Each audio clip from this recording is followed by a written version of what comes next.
for young athletes. He said, quote, "These kids are going into the league already banged up, and I think parents and coaches need to know that. AAU coaches couldn't give a damn about a kid and what his body is going through. It was a few tournaments where my kids, Bronny and Bryce, had 5 games in one day, and that's just too bleeping out of control. That's just too much." Jalen Rose, do you think that young athletes should start considering load management or wear and tear on their bodies in their teens? So first and foremost, and I've been a champion for this, there are a lot of people that slander AAU basketball. I'm going to defend it and continue to do so because a lot of those people actually participated and became success stories. For those that don't know, in a lot of cases, most cases, AAU coaches barely get paid in order to coach your kids and deal with the immaturity sometimes that comes with coaching young athletes and the hostility that comes with coaching athletes whose parents want them to always be the star. So I am not going to be somebody in any way, shape, or form that slanders AAU basketball. As a young athlete, high school, I wanted to play all day. Just like when you go to the park, Jacoby, let me ask you a question. How many games do you want to run when you go to the park? Oh, I want to run 10, but I only try like the first 5. You know what I mean? Like first 5, I go hard, then I just coast for the last 5. That's how I do. But they're much shorter than actual games. Do you think 5 competitive games is too much for a 16-year-old in one day? I believe 5 is excessive. I have participated myself in a handful of games during weekends, but let me tell you why that scheduling also works out this way. Usually these young people have school during the week or activities, or the adults have to work, and or the coaches of your AAU teams have second and third jobs. See, we only look at it from a lens of if you get a chance to coach an All-American. So yeah, you got a shoe deal. Yes, you have an access to a gym and all of these other things, but that's only a small percentage. The majority of the time, you're trying to get as much out of these young people as possible while they're in your presence. And usually the opportunity to do that is on the weekend. Just like when you go play rec ball.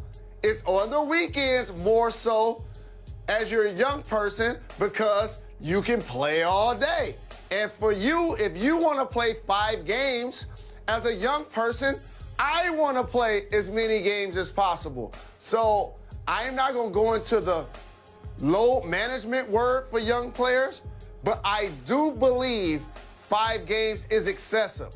I don't think, however, that 3 games are excessive.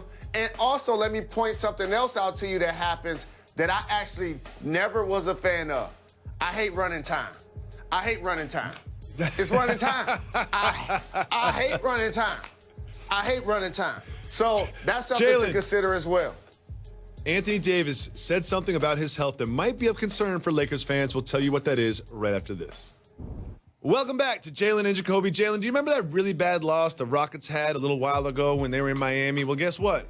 Things have changed since then. They won 4 straight last night, beating the Pelicans. Russell Westbrook contributed 26 points, and James Harden went off. Harden is averaging 37.3 points a game, Jalen. That is the most through 10 games from anyone in 50 seasons. What do you think James Harden averaging 37.3? What do you think about it? Making the lefties proud and adding shots to his repertoire.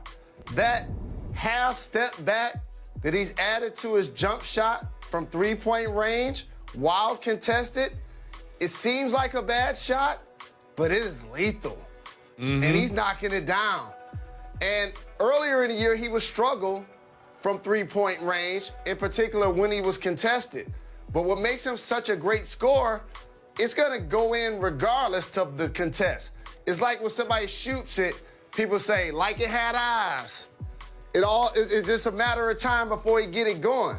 And the beauty of his offensive game has now forced people to play him out so far that he can dribble drive, and now he's getting Capella a couple of more opportunities. Yep. Getting P.J. Tucker a couple of more opportunities, Gordon, and then when he's not in the game, that's Russell's chance to go in transition, 100 miles an hour and break down the defense, pull up from mid-range and finish at the hoop. So offensively, they're trying to put it together, but a Mike D'Antoni coach team, the question is always going to be where and if they're going to have a commitment defensively.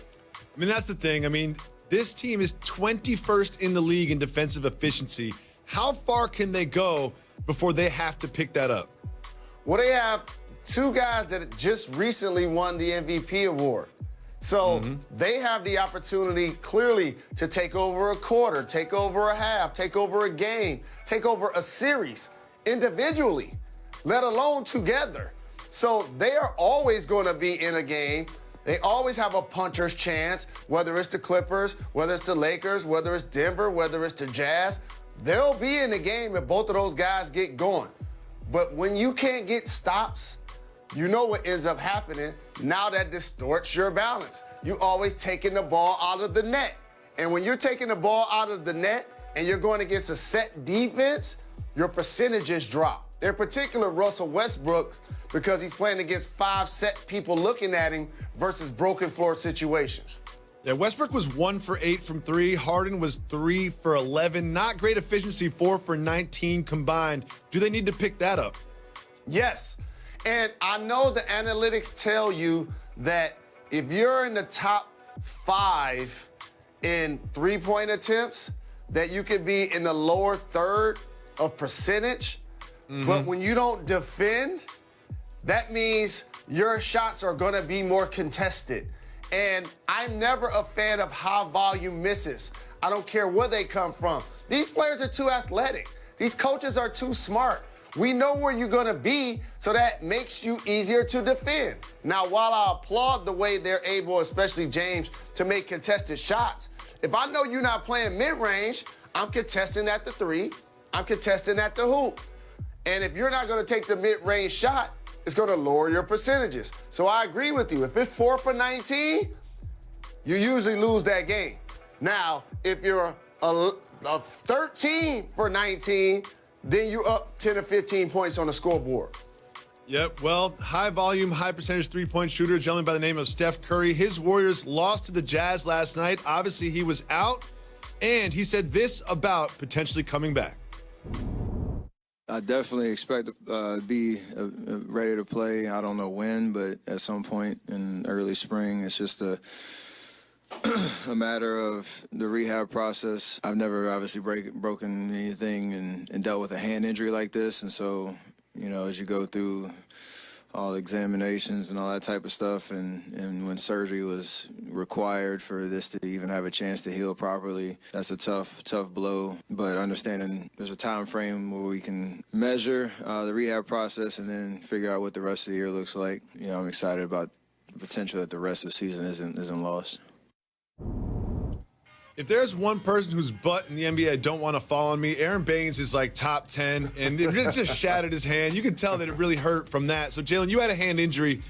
If we get to a point where it's late February, early March, and the Warriors aren't even sniffing the playoffs, do you bring Steph back just to try to get him back into basketball shape anyway? Well, this is tricky because now without your best player and without his splash brother teammate, Draymond Green has been dealing with some injury issues. Now you have a mix of players led by D'Angelo Russell, who scored 30-plus points in 4 straight games, that are really trying to figure if they're part of the team's future. It's really hard to determine that if they never compete with the best players during live action.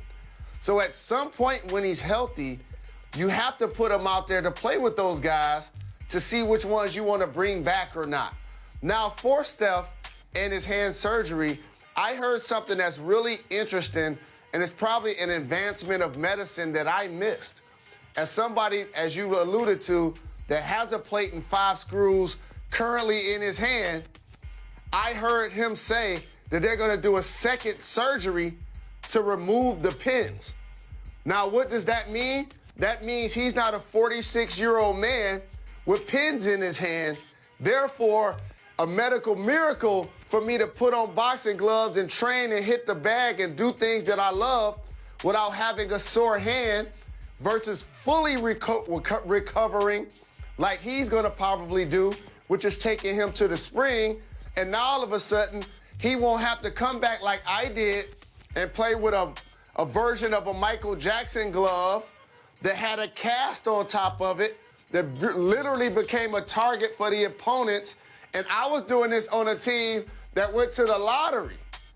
So that just shows you how the approach for the players were probably different, but also this information and the medicine that is afforded to him allows him to completely heal and not have a lingering injury like I do.